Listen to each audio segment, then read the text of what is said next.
Yusuf Islam is here. Many will remember him as Cat Stevens, the British singer-songwriter who became a pop star at age 18. In the 70s, his song Peace Train, Wild World, and Moonshadow were top 10 mainstays. He produced 8 gold albums in a row, including the hits Tea for the Tillerman, Teaser, and the Firecat, and Catch Bull at 4. He sold more than 60 million albums. Here is a look at his work yesterday and today. Oh, peace train sounding loud, ride on the peace train. Come on, peace train. It's peace train, holy roll. Everyone jump upon the peace train. It's not time to make a change. Just relax, take it easy. You're still young, that's your fault. There's so much you have to know. I'm being followed by a moonshine, moonshadow, moonshadow, leaping and hopping on a moonshadow, moonshadow, moonshadow. Whatever they say, whatever they do, we'll always love you. The words that you say lightens up the burdens of the day. Whatever you do want to follow you. Whatever they say, whatever they do, I'll always love you. In 1977, Stevens converted to Islam and left the public arena. In his words, he got a life. He is today a philanthropist and has established 4 Islamic schools in London. 3 years ago, he decided to return to music. His latest album is called Road Singer. I am pleased to have him here at this table for the first time. Welcome. Thank you, Charlie. Nice to have you here. Thank you. Tell me about looking at that montage. And you saw Cat Stevens, you saw Yusuf Islam, you saw a journey from one place to another. When you see it, what emotions come to you? Well, it's the same old heart, you know, that's the point. No man changes his heart. But of course, it's a great thing to have your life on record, on film. To be on able to videotape. On videotape, look at it, you know. Oh, I'm not sure it's great, years. but there it is. I was a pretty good-looking guy, I think, so I can take it, I can take it. I'm sure you can too, Charlie. But, you know, it was a life which sometimes I find difficult to remember everything about it. There were just pinnacles, you know. But it was a time when I really didn't know what was going to happen next, and that I think was one of the things that drove me to try and find out a little bit more about, you know, life and this universe, and, you know, spiritual questions which are unsettling unless they've got answers. You have never regretted the journey? Absolutely not. And I think we would never, you know, we wouldn't be the people we are today if we weren't who we were, you know, yesterday, and whatever problems and mistakes we made. That makes us human, and it makes us, it helps us to learn. Was it because in the beginning of the near drowning? Well, that was just one of the incidents, to be honest. I used to, even going back about when I was about 14, 15 years, I used to climb roofs around the area of London, the West End, yes. You know, with my friend. And one day, you know, I was losing grip, and he grabbed me, you know, and that could have been it. So there are certain times in your life when, you know, you realise it's a turning point. And how is it different today to create music? Oh, it's easy. I've been given some kind of gift or some kind of key. I don't know what it is. It's the key of life. I mean, Stevie Wonder talked about it, and but it's something that comes naturally, and it came back to me.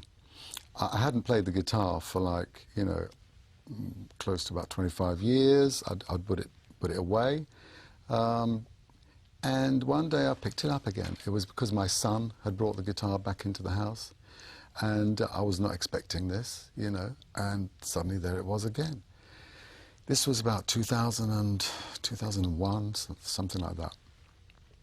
I picked it up, and, you know, it just felt, it was all there, everything. And what was everything? The inspiration, because I never began you know, with kind of bucks in my eyes. You know, I had a certain dream and vision, and this vision, well, I used to be a painter, I turned into music, you know, and I started painting songs, if you like. And when your son brought the guitar back, was that the beginning of saying, I want to do this again? It wasn't really. I was very cautious, so I took it slow, you know, bit by bit. Nobody knew what was happening. More or less the way I was reading the Quran, actually. When I was first reading the Quran, I kept it to myself, you know, until the day I said, well, you know what, I'm a Muslim. I was like, oh, really? And so it was pretty similar. You know, I just kept this thing private. And then what happened? There was a tsunami. And the tsunami shook me because I was in that area of the Indian Ocean about 1 year before that, and we were on one of these little islands, no bigger than this table. And, you know, I imagined what could have happened. And I wrote this little song while I was on holiday. And then the tsunami happened. I said, my God. And then I developed that song. I got some musicians together, and we went into the studio, and that was the first song I ever did. It was a charity song for the victims of the tsunami, called Indian Ocean. And that was the beginning. And then somebody heard I'd recorded something, and so they came seeking me out. His name was Steve Buckingham, actually. From Really? Steve Buckingham? From Nashville. Yeah. A great guy, and he was convincing me to come to Nashville. I was playing hard to get, and I said, well, I counted how many songs I'd got by that time.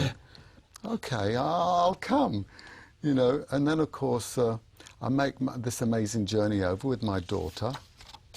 And you probably know what happened next, you know. It was a great, bewildering reception that I received, not in Nashville, but in Bangor, Maine. I never even heard of the place before. Sorry about that. I'm British. But British should know the area, really. But anyway, so then, you know, and all that happened. They said, is your name Yusuf? Islam? I said, yeah. I said, how do you spell it? I went, Y-U-S-U-F. They went, sure you don't spell it Y-O-U-S-S-E-F? I went, no, I don't. I said, kept on asking me to spell it. I thought it was a case of mistaken identity, you know, and anyway, so we're back. And I've got a song about that too. Okay, we're back means what? Back in New York, great. back in the US. It's great. And not only that, back with a lot of my friends and fans and people who've kind of missed me, and they felt that, you know, I was a little bit abrupt. Well, yes, I would say so. And I'm trying to mend that. By seeking out friends and getting on the road again. Yeah, and hearing. And listening and hearing and being interviewed and all of that. Yeah, and it's a wonderful, wonderful reception. And we'll take a look. This is the music video, Boots and Sand, featuring people who you know, Paul McCartney, Dolly Parton, and Alison Krauss. Here it is. So they strung us to a friendly bird, flew us back to the lower world. As we reached the morning light, fame came overnight. It's a strange, strange thing. Whatever songs you have,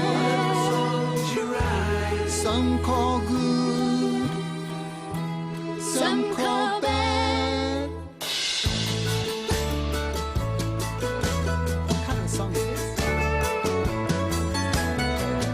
I think it's a good one.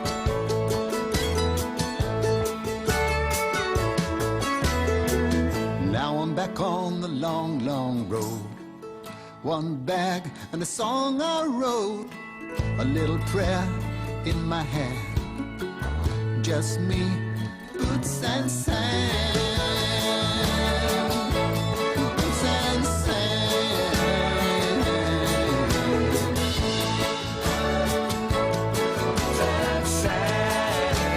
Boots and sand. What role do you have in terms of the life that you have led in Islam? I think I've been given a unique position. You know, I may not have appreciated it in the beginning. I may have wanted to just escape from everything I'd built up around me, and everything you know, that I kind of stood for in some way as a star. But when it comes down to sharing what I've gathered, I do want to share it, because one of the things I learnt, one of the things I wrote about was peace. You know, now that is the heart and soul of everything that I've wanted all my life. Peace and happiness, actually. And happiness is that elusive quality which doesn't really arrive just through material things. You have to go to a place almost within yourself to get there. Peace is similar. If people look, you know, in this world for like a beautiful garden, an idyllic place, yeah, you can do that. But you know what? Even if you go to the furthest place in this world, you won't reach it until you find it kind of like within you. That's the kind of thing I want to share. Unfortunately, people, when they look at headlines, don't really get there. They don't get the message. So it's kind of helping. And music is probably the best way I could use to convey what's in my heart. That's what's really interesting about where you are and what you can do, and, you know, and where you are.